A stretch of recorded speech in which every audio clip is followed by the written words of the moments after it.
Hai adik-adik semuanya, apa kabarnya nih hari ini? Kakak harap adik-adik tetap sehat dan tetap sukacita ya. Oke, perkenalkan nama kakak Elvina Strata Viodora, bisa dipanggil Elvina. Dan sekarang kakak sedang menjadi mahasiswa di Universitas Brawijaya, gedungnya yang ada di gambar ini.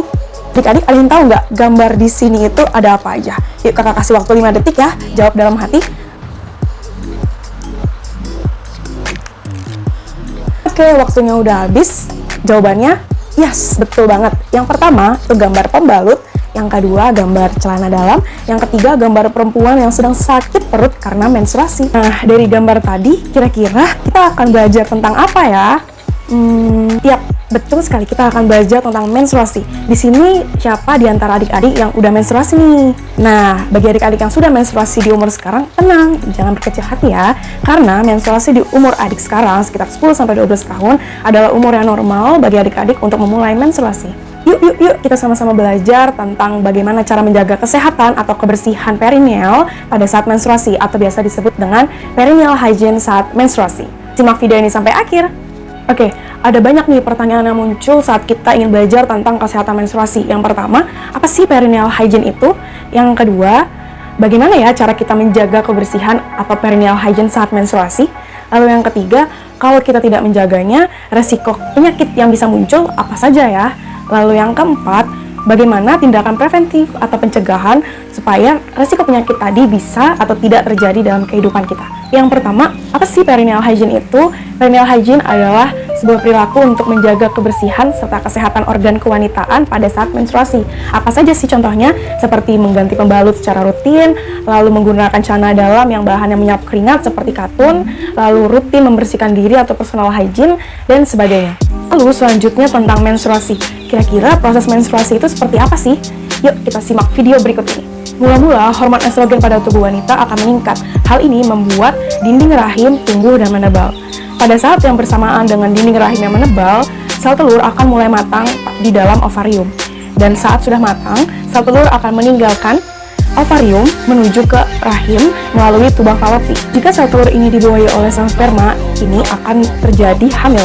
Namun, apabila tidak dibawahi oleh sel sperma, ia akan luluh bersamaan di dinding rahim dan keluar menjadi darah. Keluarnya melalui saluran reproduksi seperti vagina. Dan hal inilah yang disebut dengan menstruasi. Mengapa sih perineal hygiene itu sangat penting? Tentu pentingnya menjaga perineal hygiene ini pasti sangat beralasan.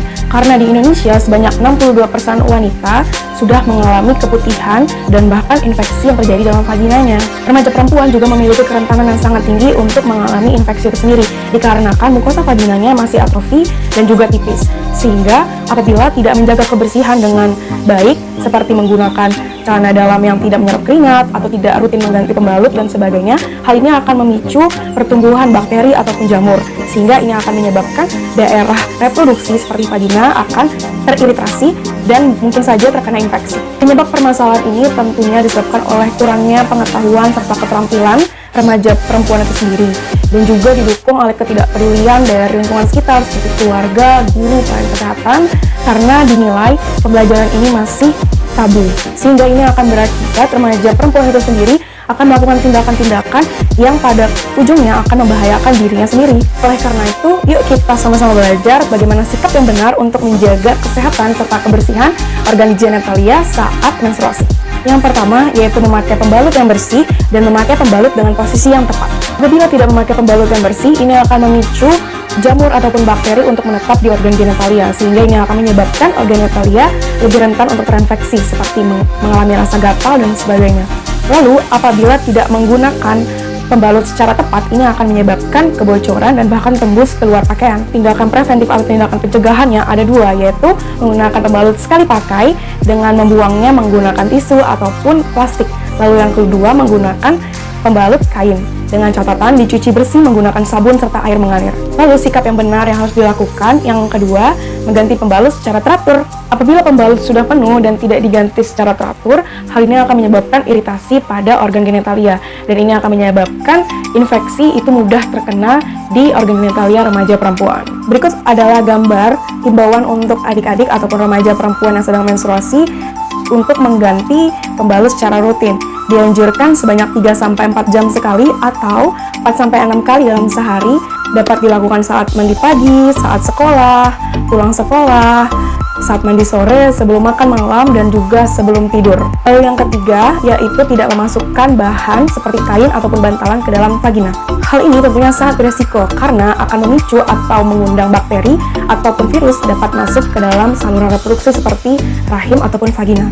Lalu yang keempat, yaitu mencuci vagina dari depan ke belakang. Apabila hal ini tidak dilakukan, seperti mencuci vagina dari belakang ke depan, hal ini akan beresiko menyebabkan infeksi pada saluran kemih maupun saluran reproduksi, karena bakteri yang dari anus akan dibawa ke dalam vagina. Lalu yang kelima, yaitu tidak membuang pembalut secara bersih atau membuang secara sembarangan. Risiko kesehatan yang muncul ini ketika pembalut bekas darah pasien ataupun orang penderita penyakit hepatitis B ataupun HIV ini disentuh oleh orang lain dengan tangan terbuka. Hal ini akan menyebabkan orang tersebut dapat terinfeksi. Lalu bagaimana ya tindakan pencegahannya? Sama seperti yang sebelumnya, ada dua, yaitu menggunakan pembalut sekali pakai dengan membuangnya menggunakan tisu maupun plastik, ataupun menggunakan pembalut kain, yaitu dengan mencuci kain dengan bersih menggunakan sabun serta air yang mengalir. Jangan lupa ya, setelah kita membuang sampah bekas pembalut tadi, cuci tangan sebelum dan sesudah. Lalu yang keenam, tidak mencuci daerah vagina menggunakan pewangi ataupun cairan sejenisnya. Hal ini disebabkan akan memicu ketidakseimbangan pH dalam vagina, sehingga bakteri yang sehat pun dapat ikut mati loh. Lalu yang ketujuh, mencuci tangan sebelum dan sesudah mengganti pembalut. Nah, kalau kita nggak mencuci tangan, hal ini akan menyebabkan penyebaran penyakit ataupun virus hepatitis ataupun virus yang lainnya lebih mudah loh. Nah, ini nih yang paling sering dialami oleh remaja perempuan. Yang kedelapan, yaitu tetap menjaga personal hygiene tanpa mengikuti malas-malasan atau mood dian saat menstruasi. Nah, ini sangat berisiko loh apabila tidak menjaga personal hygiene, karena akan menyebabkan kulit kita merasa keringetan dan gatal. Hal ini menyebabkan infeksi lebih mudah terjadi dalam tubuh. Lalu, apa sih yang bisa kita lakukan untuk menjaga personal hygiene? Ada beberapa cara, seperti tetap mandi 2 kali sehari, begitupun keramas, tidak mengikuti mitos. Lalu, tetap mencuci wajah sebanyak 3 kali sehari untuk mencegah jerawat, tetap mencuci gigi, dan sebagainya. Lalu yang terakhir, yang kesembilan, yaitu menggunakan pakaian dalam dengan bahan yang menyerap keringat dan tidak ketat. Nah, apabila ini tidak terlaksana, ini akan menyebabkan daerah kemitan tidak bisa bernafas, sehingga akan lembab dan mudah terinfeksi oleh virus ataupun bakteri. Nah, sebaiknya dalam hal ini, remaja atau adik-adik dapat menggunakan pakaian dalam dengan bahan katun. Selanjutnya, kakak akan ngasih tahu nih beberapa tips untuk mengurangi rasa nyeri saat menstruasi. Yang pertama, yaitu olahraga ataupun senam ringan. Itu sangat membantu loh untuk mengurangi rasa nyeri saat menstruasi. Lalu yang kedua, ini sangat penting banget nih, karena saat perut kita sakit, kompres adalah metode yang sangat ampuh juga, yaitu dengan membasahi handuk dengan air hangat, lalu kita kompres atau tempelkan di daerah perut yang sakit. Lalu yang ketiga, minum air secara rutin, minimalnya 8 kali dalam sehari loh. Lalu yang keempat, yang terakhir, yaitu dengan mengonsumsi makanan yang sehat dan bergizi. Nah, seperti apa aja sih makanan sehat itu? Yaitu mengandung protein, karbohidrat, vitamin, dan sebagainya. Yeay, akhirnya kita sudah di ujung video pembelajaran ini. Terima kasih untuk semua adik-adik yang sudah menonton dari awal sampai akhir video pembelajaran ini. Harapannya, semoga adik-adik dapat mengerti dan dapat mengimplementasikan sikap-sikap yang baik tadi ke dalam menjalani hari-hari saat menstruasi. Jangan lupa ya adik-adik untuk terus menjaga kebersihan serta kesehatan perineal saat menstruasi, supaya tidak terjadi penyakit-penyakit yang tidak diinginkan. Dadah, sampai jumpa di pertemuan selanjutnya.